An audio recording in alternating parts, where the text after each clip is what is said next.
No início do primeiro século depois de Cristo, a região da Judéia vivia sob a forte presença do Império Romano. O domínio estrangeiro impunha não apenas leis e impostos, mas também limitava severamente a liberdade dos líderes locais. Esse cenário criou um ambiente carregado de tensão, em que política, religião e cultura se misturavam de forma inseparável. O Templo de Jerusalém, considerado o coração espiritual do povo judeu, tornou-se também um ponto estratégico de influência e controle. Todos os anos, milhares de fiéis se dirigiam até Jerusalém para participar das festas e oferecer sacrifícios. Essa movimentação intensa transformava o templo em um centro de poder que ia muito além da fé. Ele representava também uma força política e econômica. Os romanos, atentos a qualquer sinal de rebelião, mantinham vigilância constante sobre as lideranças religiosas, especialmente os sumos sacerdotes, que assumiam papéis de destaque tanto na condução espiritual quanto na mediação política. Nesse contexto delicado, surgem duas figuras marcantes: Anás e Caifás. Ambos foram sumos sacerdotes em Jerusalém, e suas atuações se destacaram em um período de constantes tensões. Anás, por exemplo, não ocupou o cargo apenas uma vez.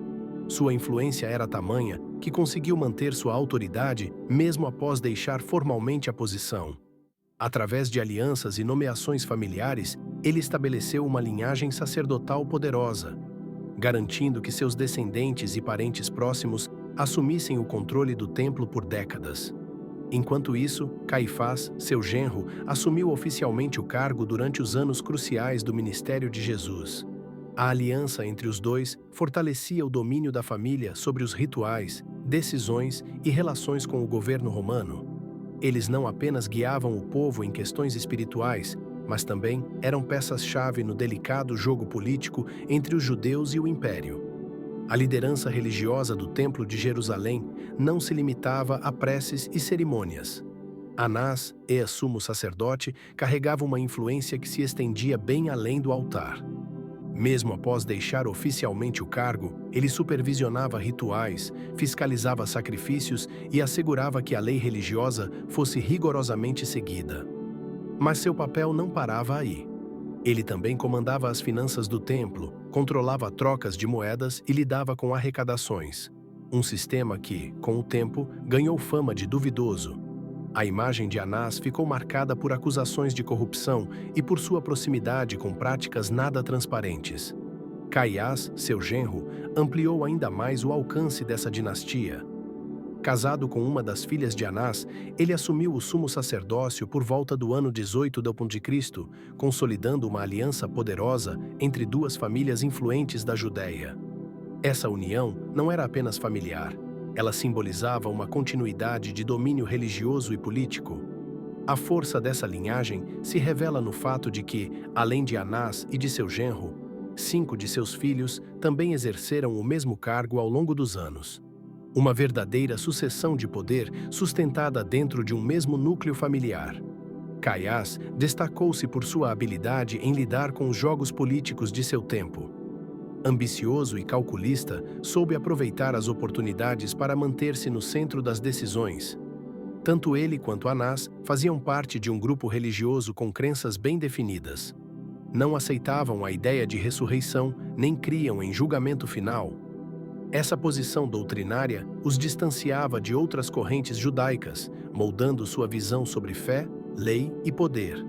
No cenário instável da Judéia sob domínio romano, a posição desses líderes era delicada. Precisavam equilibrar o controle interno sobre o povo com as exigências de Roma, que buscava evitar revoltas e manter a ordem. Nesse ambiente tenso, a figura de Jesus surgia como um fator de risco. Suas palavras, seus sinais e a multidão crescente que o seguia colocavam em xeque a estabilidade que as autoridades tanto prezavam. Para Anás e Caiás, líderes de uma estrutura ameaçada, o crescimento de Jesus era visto não como fé, mas como perigo. A inquietação entre os líderes religiosos não se limitava a palavras ou debates acalorados. A sensação de ameaça iminente exigia medidas práticas e urgentes. Caifás, homem de visão política aguçada, sabia que um confronto aberto poderia incendiar a população que enxergava em Jesus uma figura de esperança. Por isso, junto a Anás, seu sogro e também influente, decidiu agir com sigilo, longe dos olhares das multidões. O plano não foi improvisado. Cada detalhe foi cuidadosamente alinhado. E a oportunidade perfeita surgiu quando um dos discípulos mais próximos do Nazareno, Judas Iscariotes, se ofereceu para colaborar. Suas motivações permanecem debatidas: frustração, ambição ou puro desencanto.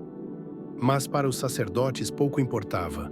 O que contava era que por meio dele poderiam capturar Jesus em um momento isolado, sem riscos de protestos populares. A detenção ocorreu à noite, num lugar ermo, sem alarde. Exatamente como planejado. Dessa forma, evitaram reações imediatas da multidão e mantiveram o controle da situação. O objetivo era claro: silenciar Jesus antes que sua influência transbordasse os limites do templo. Diante do sinédrio, Caifás conduziu o processo como mestre de um jogo já decidido. Manipulou testemunhos, distorceu declarações e apresentou a execução como um mal necessário, não por justiça, mas em nome da paz e da ordem. Na frente de Pilatos, governador romano pressionou por uma condenação, ainda que baseada em acusações frágeis. A morte de Jesus foi, para os líderes judeus, um movimento calculado para proteger suas posições. No entanto, o que veio depois abalou profundamente suas estruturas. A notícia da ressurreição se espalhou rapidamente, desafiando não apenas suas decisões anteriores, mas também a autoridade religiosa vigente. Caifás, mesmo diante dos relatos e do crescimento dos seguidores de Cristo, recusou-se a aceitar qualquer possibilidade de que o crucificado estivesse vivo. Para ele, admitir a ressurreição significaria reconhecer um erro fatal, algo que ele jamais permitiria. Sua resistência não ficou apenas no campo teológico. Ele foi um dos principais articuladores das perseguições contra os primeiros cristãos, autorizando prisões e repressões severas. A fé dos discípulos crescia, mas Caifás estava determinado a apagá-la. Seu nome, mais do que um símbolo de oposição, tornou-se sinônimo de um sistema que preferiu conservar o poder a reconhecer a verdade.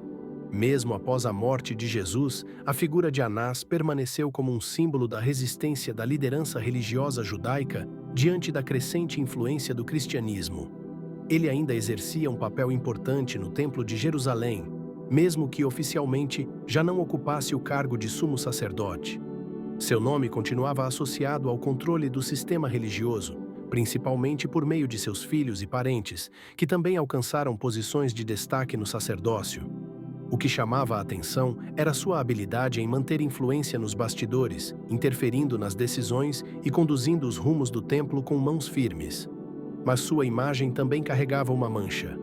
Diversos relatos apontam que Anás acumulava acusações de corrupção e práticas religiosas distorcidas. A venda de animais para sacrifício e o comércio de moedas dentro do templo, duramente criticados nos evangelhos, estavam ligados à sua administração. Embora essas práticas fossem lucrativas, provocaram reações negativas entre os fiéis e contribuíram para que sua reputação se tornasse alvo de duras críticas. Com o tempo, a influência de Anás foi se enfraquecendo, mas sua linhagem continuou a ocupar cargos relevantes até a destruição de Jerusalém. Registros históricos indicam que ele foi morto pelos romanos por volta do ano 70 d.C., possivelmente durante os conflitos que antecederam a queda do templo. Seu fim marcou não apenas o encerramento de uma trajetória pessoal, mas o colapso de uma dinastia religiosa marcada por poder, influência e polêmicas. Por outro lado, Caifás teve um destino diferente, embora igualmente envolto em mistério. Décadas depois, uma tumba foi encontrada ao sul da antiga Jerusalém, contendo inscrições atribuídas a membros da sua família. Uma urna ornamentada trazia o nome José, identificado como descendente direto. A descoberta causou grande repercussão, gerando debates acalorados entre especialistas. Alguns estudiosos apontaram semelhanças entre a inscrição e os relatos do historiador judeu Flávio Joséfo, o que deu força à autenticidade do achado. No entanto, outros questionaram a veracidade da identificação, sugerindo que poderia se tratar de outra família com nome semelhante. A discussão permanece viva até hoje. A história desses dois líderes, tão presentes nos relatos do julgamento de Jesus, levanta reflexões sobre os desafios da autoridade religiosa. Ambos representam figuras que, mesmo exercendo funções sagradas, acabaram deixando um legado ambíguo, entre o poder e a fé, entre o dever e os próprios interesses.